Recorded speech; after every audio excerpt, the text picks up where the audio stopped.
I analyzed 2 sample online AzMERIT tests, 1 reading test and 1 math test.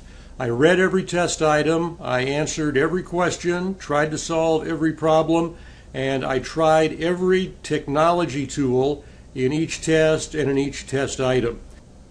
I'm showing you this slideshow in video form, but if you want to see the actual slideshow, you can go to that address at the bottom of the slide, bit.ly/PESD-AzMERIT4. The reading test had 18 test items. There were 24 questions, so some items had more than one question. There were 9 multiple choice questions, and by multiple choice I mean the traditional 4 or 5 possible answers, and you select one correct answer. Here are examples of the other types of questions on the reading test. Some of these may not be self-explanatory. Paired questions is when you have a reading passage and then you have 2 questions. The answer to the second question is contingent on the answer to the first question. So if you get the first question right, there's a good chance you'll get the second question right. If you get the first question wrong, there's a good chance you'll get the second question wrong.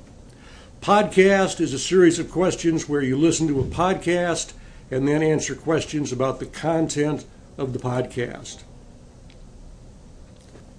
5th and 6th grade math test, there were 25 test items. I didn't try to total up the number of questions because on the math test you really don't answer discrete questions. You solve problems and you have to produce a number of answers as you work your way through the problem. There were 2 traditional multiple choice questions on the math test. Here are some of the other types of questions on the math test. And I won't try to explain these right now. If you watch the following videos, you'll get a better understanding of the design of these questions.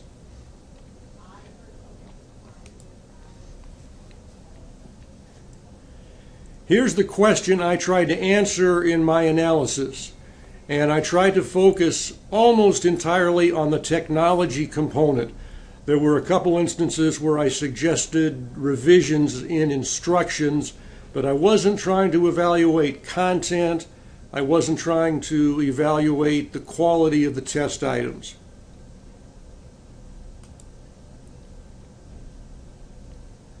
And here's the conclusion I reached.